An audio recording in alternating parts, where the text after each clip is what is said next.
Bonjour et bienvenue sur cette analyse donc technique du gold, de l'or, du XOUSD donc en unité hebdomadaire. Comme vous le savez, je vous propose des analyses utilisant à la fois Elliott, les fourchettes d'Andrews et les niveaux de retracement ou d'expansion Fibonacci. Pourquoi j'utilise ces outils-là? Parce que pour moi, ils me paraissent former un tout cohérent, puisque Elliott nous sert à déterminer où nous en sommes dans une tendance, quelle est cette tendance, est-ce qu'elle est haussière ou baissière, et où nous en sommes, est-ce que nous sommes en fin de tendance, ou plutôt au début, ou en plein développement. Donc la théorie d'Elliott va me permettre de répondre au quoi, au directionnel. Les fourchettes d'Andrews vont me permettre de déterminer l'axe temps-prix, donc les fourchettes d'Andrews ou les canaux de régression, qui sont évidemment plus subjectifs, mais qui nous permettent de déterminer des zones où, si par exemple nous arrivons sur un haut de canal, qui sont des zones de retournement potentiel, donc ce sont des éléments de timing, et puis les niveaux donc de support et de résistance, qu'ils soient chartistes ou issus des niveaux de retracement ou d'expansion Fibonacci, vont me permettre de répondre à la question du où finalement, c'est-à-dire quelles sont les zones de prix qui peuvent être des pivots pour les cours pour se retourner ou au contraire valider des scénarios. Donc ce sont des éléments qui me permettent tout ensemble de valider ou d'invalider des scénarios et de rendre justement cette approche analytique la plus cohérente possible. Alors, juste pour terminer cette introduction sur ces outils, sachez que Elliott, c'est quelque chose qui est utilisé également dans les banques. Je peux notamment citer Morgan Stanley, qui est une filiale bien connue et mondiale, de réputation mondiale, qui est JP Morgan. Et Morgan Stanley émet chaque trimestre un compte-rendu présentant parfois des graphes avec des décomptes elliotistes. Donc, pour vous montrer que cette démarche analytique est utilisée par des organismes de réputation mondiale. Donc c'est quelque chose qui est très usité à haut niveau. Alors, ce que je vais vous présenter aujourd'hui, ça ne va pas être un scénario, ça va être plusieurs scénarios, et on va même voir que dans chacun de ces scénarios, il peut y avoir également deux branches possibles. Donc ça va être une approche très détaillée finalement, et on va pouvoir s'apercevoir que parmi ces trois scénarios, il y en a deux qui sont baissiers, il y en a un qui est haussier, et que chacun des scénarios propose des seuils, soit de validation, soit d'invalidation. Donc l'enjeu de cette vidéo, ça va être justement de mettre un petit peu en surbrillance quels sont ces différents niveaux, à partir duquel on pourra se dire ok, nous sommes dans tel scénario, et donc nous validons soit la hausse, soit la baisse de moyen terme. D'accord. Actuellement, le gold est dans une forme de range, c'est pas le plus simple. Nous sommes en train de développer, comme vous pouvez le voir ces derniers temps, un mouvement d'impulsion haussier. Est-ce que ce mouvement d'impulsion haussier est le départ d'une tendance de fond haussière qui reprend? C'est l'enjeu justement de cette analyse, et à vous après d'en faire votre propre jugement. Alors, dans ce premier scénario, comme vous le savez, quand on a une tendance haussière, eh bien, cette tendance à un moment donné s'essouffle et puis retrace. Donc c'est ce qui s'est passé sur le gold depuis 2008. Nous avons fait donc un grand mouvement de retracement avec ici une structure de consolidation plus ou moins à plat. Nous avons connu ici un triangle également, et donc la question est de se dire, est-ce que ici nous avons trouvé notre point bas, et est-ce que l'or maintenant va repartir de façon impulsionnelle haussière, donc haussier sur le moyen terme. Alors, dans ce premier scénario, je mets donc en valeur un retracement en 3 temps, ce qui est assez classique quand on a eu un beau mouvement haussier. On a des mouvements de retracement qui peuvent se faire donc en ce qu'on appelle en théorie Elliott en zigzag, en A, B et C. Alors ici, qu'est-ce qui est intéressant de voir? La première conclusion qu'on pourrait donc donner par rapport à cette approche-là, c'est que ce point C qui est ici est un objectif tout à fait cohérent par rapport à un scénario comme celui-là. Pourquoi? Parce qu'en théorie Elliott, il est en général admis qu'une expansion posée sur les vagues A et B, qui donne un objectif 1,618 Fibonacci, vous voyez la précision de ce niveau, eh bien c'est un objectif de fin de retracement. Tout à fait convenable. Et donc, il n'est pas impossible, selon ce scénario, que l'or ait trouvé son point bas et que nous serions donc en train de développer la première partie d'une vague haussière qui va évidemment se décomposer en plusieurs vagues et sous-vagues, mais qui serait effectivement le redémarrage de cette tendance de fond. Donc c'est quelque chose de tout à fait possible. Si on entre un peu plus dans le détail de la décomposition héliotiste de ce mouvement, nous avons toujours des vagues C en 5 temps, et on pourrait donc imaginer ici du 1, 2, 3, du 4 temps, une vague 4 en triangle, c'est quelque chose de tout à fait commun en termes d'Elliott, et puis une petite vague 5 qui se serait faite ici, et puis là, nous redémarrons donc une vague 1 haussière, nous n'en serions donc qu'au début. Alors, moi, par rapport à ce scénario, qui est tout à fait crédible, hein, tout à fait possible, tout à fait envisageable, j'émets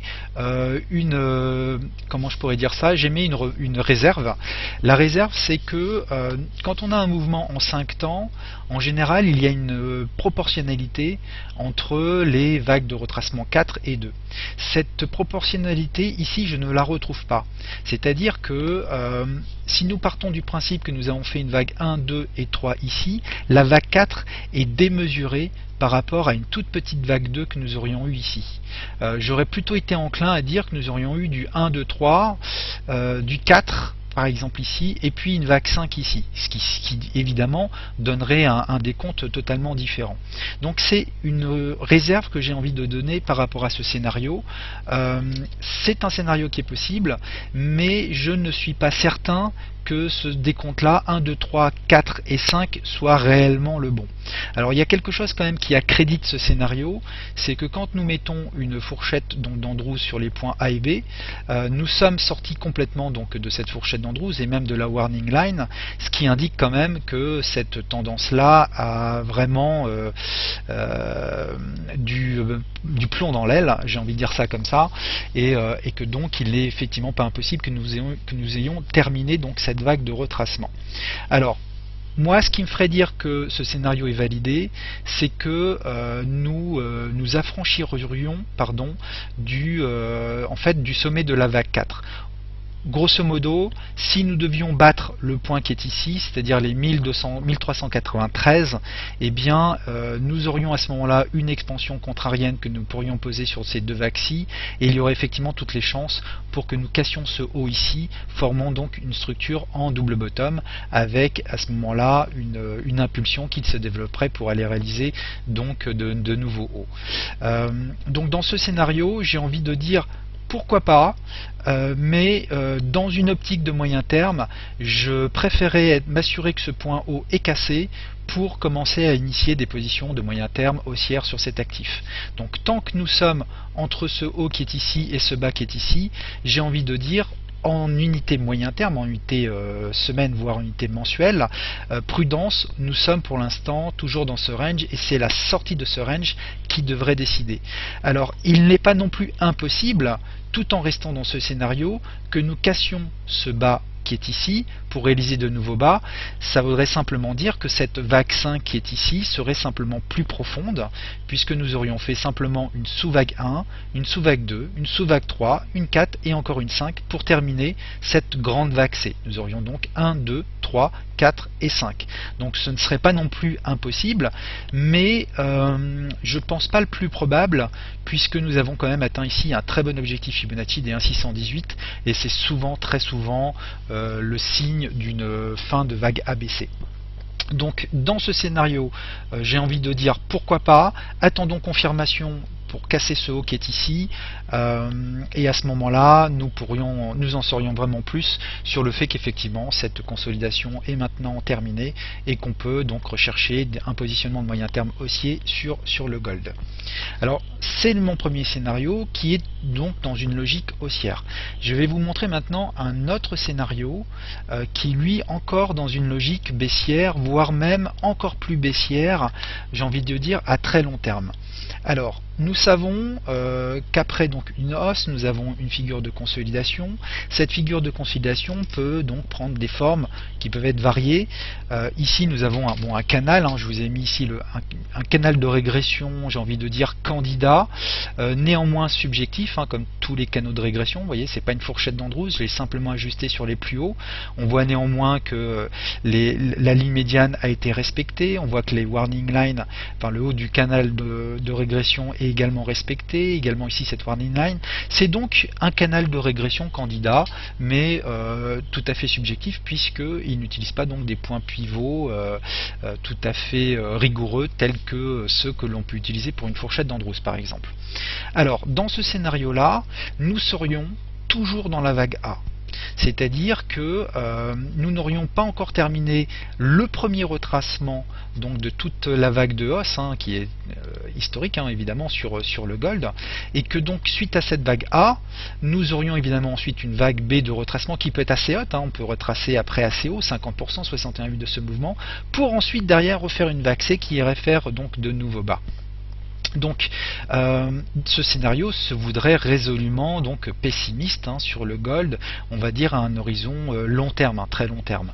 Donc une vague A, une vague B qui peut monter assez haut, puis une vague C derrière à venir donc sur les prochaines années. D'accord.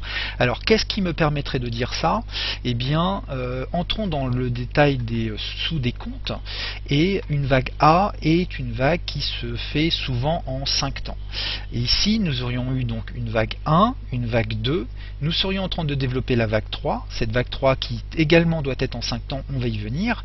Nous ferions une vague 4. Nous serions en train de travailler cette vague 4 qui pourrait aller encore un peu plus haut. Et puis derrière, battre ce bas qui est ici pour développer une dernière jambe baissière, une vague 5, a priori de même amplitude que la vague 1 qui est ici, donc ça nous porterait aux alentours des 900 ou des 1000, et puis après nous partirions de nouveau vers un retracement haussier donc de cette vague A, pour ensuite repartir sur une vague C baissière, donc de moyen terme, de long terme. Alors, quand on regarde bien donc ce décompte, une vague 1, une vague 2, ici nous sommes en train de faire la vague 3, donc nous avons une vague 2 en 3 temps, une vague 3 bien impulsionnelle, une vague 4 qui est une vague en triangle, et nous aurions donc réalisé la vague 5 qui est ici. Si on devait décompter ça en unité court terme, par exemple l'unité journalière ou l'unité H4, on voit très bien ici du 5 temps, donc c'est une sous-vague 5, synonyme de vague 3. Nous serions en train de faire la vague 4 pour ensuite faire une vague 5 baissière. Alors, dans ce scénario-là, il y a juste quelque chose qui m'embête, c'est que cette vague 2 qui est ici, qu'on appelle en fait un flat, c'est-à-dire une consolidation à plat, cette vague 2 est à mettre en relation avec cette vague 4 qui est également une consolidation à plat. Et c'est vraiment pas le plus fréquent en termes de théorie d'Elliott, qui nous indique très bien qu'il y a très souvent, dans la grande majorité, une alternance de qualité entre les vagues 2 et les vagues 4. C'est-à-dire que si nous avons fait une vague 2 à plat, une consolidation à plat, il y a beaucoup moins de chances que la vague 4 soit également une consolidation à plat. Et ce n'est pas le cas. Ici nous avons une latéralisation sur la vague 2 et nous avons une latéralisation sur la vague 4. Et ça, donc ça, c'est un élément qui est évidemment négatif par rapport, alors pourquoi mes graphiques sont partis, c'est un élément qui est négatif par rapport, alors je pense que ça va revenir, désolé, c'est un élément donc négatif par rapport à ce scénario. Je vais également ajouter, voilà, c'est revenu, je vais également ajouter le fait que, d'un point de vue fondamental, si nous avons une vague A aussi profonde, donc qui nous emmènerait vers les 900 000, avec une vague B qui retracerait, comme on l'a dit, qui peut retracer assez profond, ça veut dire que derrière, la vague C va encore enfoncer ce bas qui est ici, les 900, et donc ça veut dire que d'un point de vue fondamental, ça veut dire que le gold, sur le long terme, n'en aurait pas encore terminé avec sa dépréciation. Et je vous avoue que je ne suis pas compétent pour vous dire si un gold aux alentours de 600, 500 c'est quelque chose de tout à fait réaliste d'un point de vue marché. Je ne sais juste pas répondre à cette question sur le plan fondamental. Donc c'est également quelque chose qui, à mon sens, peut fragiliser ce scénario, du moins amène un risque supplémentaire sur ce scénario. Mais toujours est-il que c'est une possibilité elliotiste d'avoir ceci, et dans cette possibilité-là, eh bien, il faudra faudrait donc s'attendre encore à un mouvement baissier à venir sur le gold, au moins pour terminer, pour réaliser cette vague 5 baissière. Donc on va voir maintenant le dernier scénario qui également se décompose en deux sous-scénarios, mais avant tout, avant que je l'aborde, les points d'invalidation de ce scénario-ci sont assez évidents, puisque cette vague 4 est censée, j'ai envie de dire, revenir dans le territoire de la sous-vague 4 précédente. Donc on voit qu'ici il y a encore du chemin, la sous-vague 4 était ici, vous voyez, dans cette zone-ci, donc on peut encore aller chercher des plus hauts à court terme sur le gold, ça ne viendrait pas en contradiction avec ce scénario. Néanmoins, si nous devions enfoncer ce sommet qui est ici, donc les 1427, 1430, pour les mêmes raisons que je vous évoquais sur le scénario précédent, nous enclencherions une structure en double bottom, et là j'émettrais les plus grandes réserves sur ce scénario. Maintenant, d'un point de vue théorique, tant que nous n'enfonçons pas le bas de la vague 1 qui est ici, donc cette résistance qui est sur les 1535, eh bien nous pouvons rester encore dans le cadre de ce décompte. Ce ne serait pas impossible. Voilà. Tant que nous n'enfonçons pas le bas de la vague 1, eh bien la vague 4 est encore possible. Mais je vous avoue que si nous devions remonter dans cette zone qui est ici, nous sortirions complètement de ce canal de régression et j'aurais plus vraiment de canaux à proposer pour modéliser cette phase de retracement qui serait donc en 1, 2, 3, 4, 5. Et donc j'émettrais vraiment les plus vives réserves sur ce décompte. Donc je rejoins du coup affiner le scénario précédent. Si nous devions donc casser ce point-là, ce serait déjà un point qui viendrait mettre beaucoup de plomb à l'aile à ce décompte. Et si nous cassions ce point-ci, pour moi, je pense que la messe serait dite et que ce décompte-ci pourrait être simplement jeté à la poubelle. Alors, on va voir maintenant le troisième décompte que je voulais vous proposer et qui a, j'ai envie de dire, ma préférence. Alors, ça n'engage absolument que moi. Et je tiens à dire que les décomptes que je vous propose, je les ai travaillés également donc avec Valérie, qui est un coach sur Trader Academy, et qui est donc une expérience héliotiste de plusieurs années. Donc c'est quelqu'un qui est sur les marchés depuis 15 ans, et qui a été mon mentor, et qui m'a donc formé donc sur la théorie d'Elliott. On a travaillé énormément sur ces outils donc d'analyse technique. Et qui donc voilà m'a apporté énormément de choses. Son approche à lui, sa préférence à lui, c'était le premier scénario, c'est-à-dire un scénario en ABC avec éventuellement donc une fin, un point bas trouvé sur le gold et une possibilité d'une reprise de la hausse de moyen terme. Moi personnellement, j'aime bien, ma préférence va plutôt, vous voyez comme quoi on peut avoir des avis divergents et c'est plutôt bon signe, ça nous permet de discuter, de challenger chacune de nos analyses avec notre propre regard et notre propre sensibilité, et je vous invite évidemment à faire totalement de même avec ce que je vous apporte aujourd'hui. Eh bien, ce scénario a ma préférence, même s'il est beaucoup plus compliqué, mais je vais vous le décortiquer. Alors, tout d'abord, ce scénario propose en fait ce qu'on appelle une combinaison en WXY, c'est-à-dire, ça rejoint finalement plus ou moins des scénarios en ABC, mais avec des subtilités supplémentaires, puisque les vagues WXY doivent se faire systématiquement en 3 temps. Alors, regardons ce qu'il en est sur ce décompte, et vous allez voir que ce décompte, cette approche est tout à fait possible et pertinente par rapport à ce décompte-ci. Donc cette vague W, c'est bien fait en 3 temps. Vous voyez, A, B et C. Et la vague X, c'est également faite en 3 temps. Donc nous avons ici une vague W et X. Et donc ici, par projection, nous avons une vague Y qui aurait donc trouvé ici potentiellement son objectif par extension Fibonacci sur les 1,618. Néanmoins, alors ici nous aurions pu reprendre la hausse de moyen terme, néanmoins ça n'a pas été le cas, nous avons réalisé un plus bas ici. Et donc il a été forcé de constater que cette combinaison WXY n'en avait pas terminé. Et donc nous avons de nouveau réalisé un point X ici avec un point Z attendu plus bas. Donc nous aurions ce que nous appelons une combinaison donc triple en WXYX et Z. D'accord? Donc ça, c'est un décompte qui tient tout à fait la route.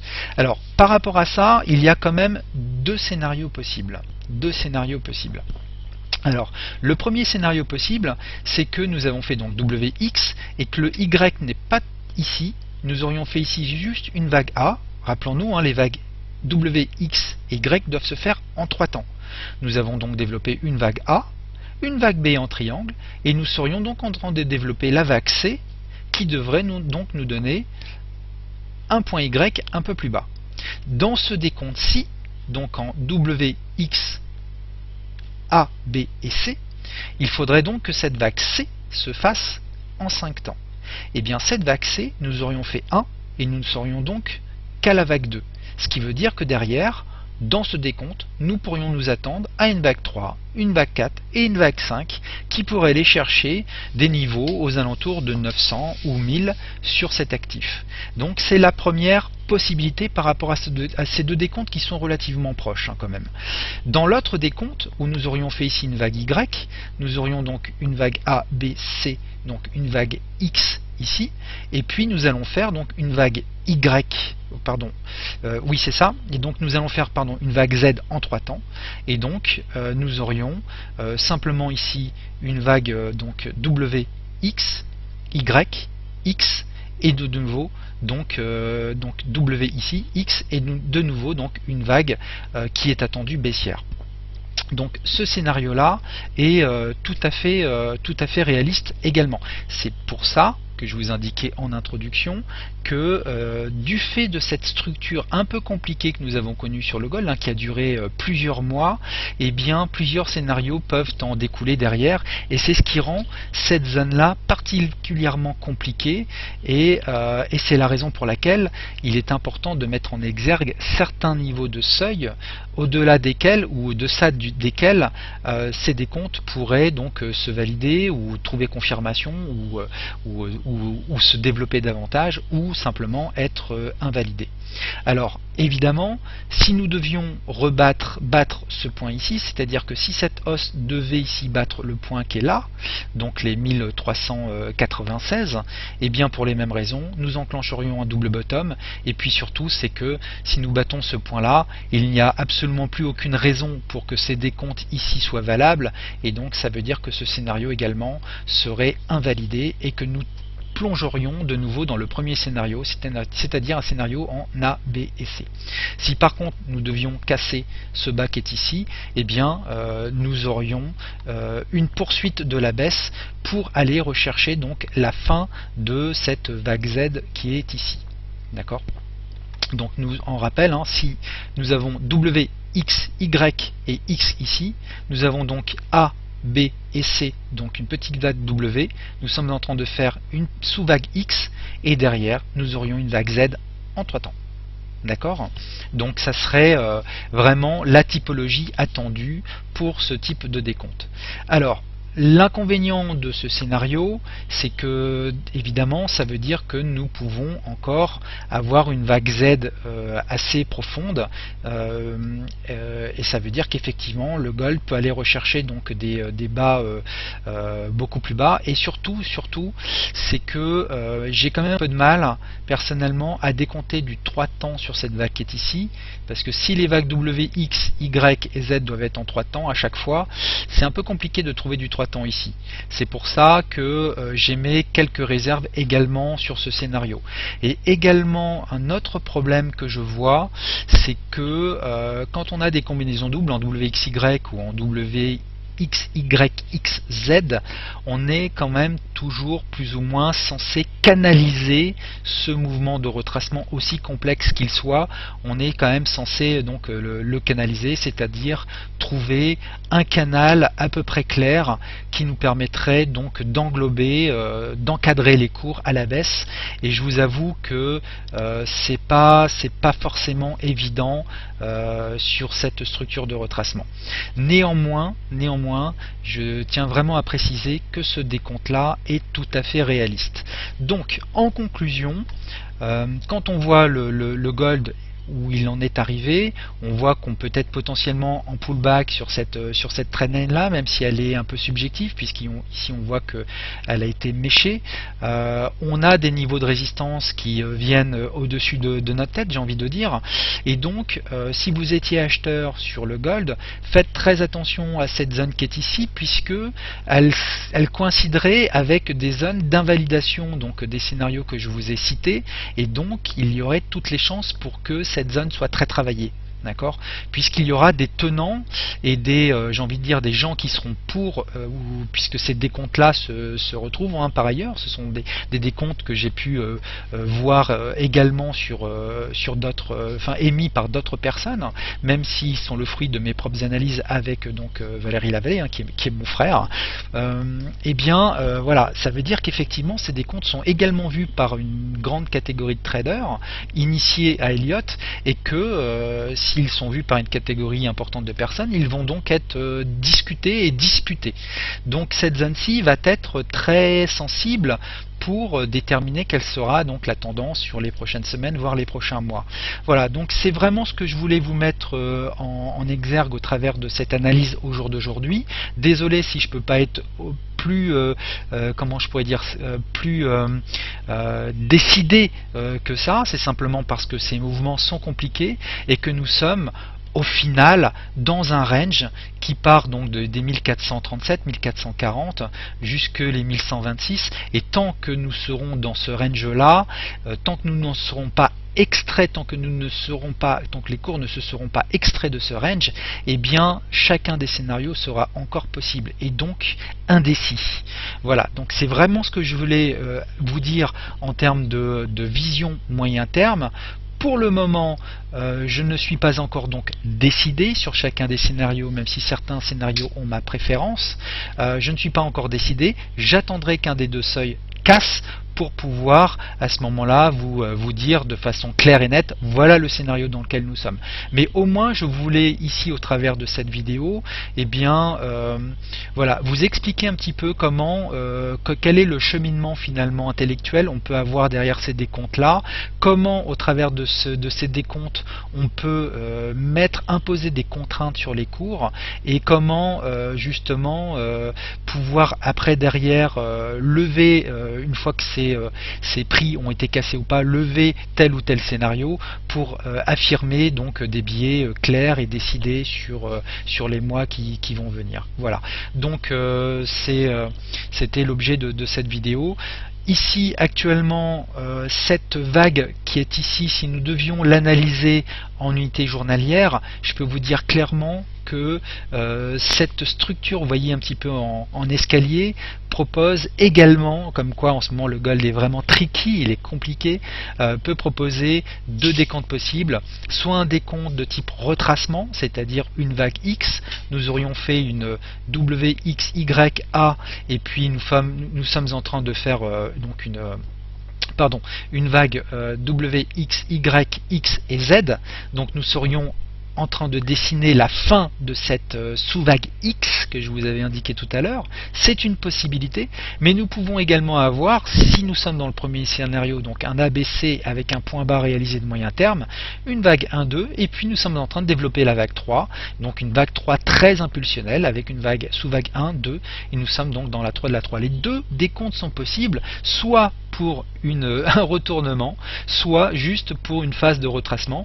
Cette nature qui est ici des cours ne nous permet pas de dire encore que c'est une figure de retracement qui imposerait derrière une baisse de nouveau, donc une reprise de cette tendance de fond à venir par la suite. Voilà, donc un moment d'indécision, mais qui rend justement cet actif intéressant sur le plan de l'analyse et sur le plan intellectuel. C'est ce que je voulais vous faire partager aujourd'hui. Voilà, écoutez, je vous remercie et je vous dis à très bientôt pour une prochaine vidéo.